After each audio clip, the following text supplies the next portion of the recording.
Dalam psikologi, pernah ada sebuah penelitian yang menyatakan bahwa kebahagiaan sebuah keluarga sebenarnya tidak terlalu berkaitan dengan kondisi materi, tidak terlalu berkaitan dengan seberapa banyak uang yang dihasilkan oleh suami dalam keluarga itu.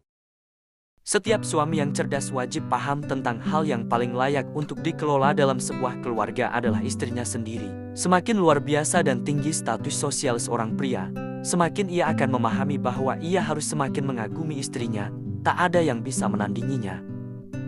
Kunci untuk mengatasi kesulitan dalam keluarga sesungguhnya terletak pada apakah istri di dalam rumah itu bahagia atau tidak, apakah emosinya stabil atau tidak. Ada satu pepatah terkenal dari Amerika yang mengatakan, "Happy wife, happy life." Kalau istri bahagia, hidup pun bahagia. Membuat istri kaya secara batin bukan berarti setiap bulan hanya memberinya uang, hadiah, atau membeli banyak barang. Seringkali yang lebih dibutuhkan adalah kehadiran spiritual dan emosional dari suami. Suami harus memberi perhatian secara emosional. Karena perempuan, meskipun tampak kuat di luar, dalam hatinya tetap ada sosok gadis kecil yang ingin dicintai dan disayangi. Ia juga ingin menjadi seorang anak kecil yang dimanja. Maka, semakin kamu memanjakan dan mencintainya, semakin ia akan menjadi sosok yang menyenangkan.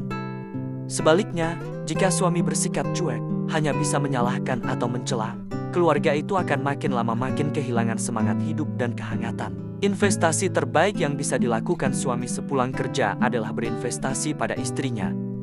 Di Tiongkok ada pepatah kuno yang mengatakan, orang yang mencintai istrinya akan hidup makmur dan bahagia. Orang yang menelantarkan istrinya, rezeki pun tidak akan datang. Dan ini memang sudah terbukti. Kebijaksanaan terbesar seorang suami adalah memperkaya batin istrinya dan memperlakukan keluarganya dengan baik. Coba lihat pria-pria sukses. Di belakang mereka selalu ada seorang istri yang mendampingi dalam suka dan duka.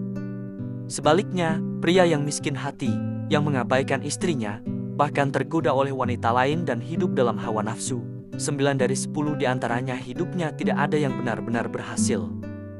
Sebagai suami harus selalu mengingat ini, bagian paling berharga dalam hidup saya adalah istri saya, dan yang paling penting adalah keluarga saya. Jika seorang suami, saat menginjak usia parubaya, masih saja suka main perempuan dan tak mau berubah, maka jangan tanya lagi, akhir hidupnya pasti hancur, tidak akan berakhir baik.